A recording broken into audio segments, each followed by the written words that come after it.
Apa perbezaan apabila anda menyimpan satu ketul gulba 1 kilogram dengan saiz emas yang kecil yang beratnya secara total 1 kilogram? Baik, saiz emas yang dikeluarkan oleh Public Gold ada sehingga 14 saiz berbeza, 5 saiz dinar sekecil suku dinar hinggalah 10 dinar dan 9 saiz gulba sekecil 0.5 gram hinggalah gulba 1 kilogram.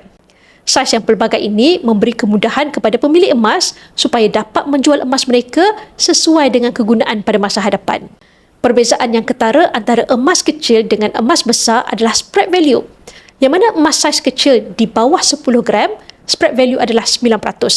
Gulba 20 gram, 8%, gulba 100 gram, 7% dan gulba 1 kilogram adalah 6%. Lebih rendah spread value, lebih cepat anda dapat keuntungan.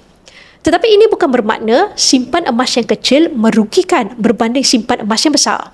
Simpanan 1 kilogram emas untuk satu keluarga amat digalakkan supaya anda bukan sahaja mempunyai simpanan yang kukuh, malah mempunyai simpanan yang kekal nilai dan simpanan di luar dari sistem kewangan.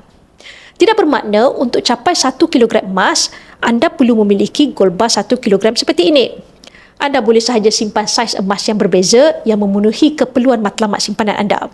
Sebagai contoh, jika anda perlukan wang sekitar RM20,000, maka gulba 50 gram adalah saiz yang sesuai untuk anda jual. Dengan Public Gold, urusan jualan dan belian emas adalah telus dan mudah.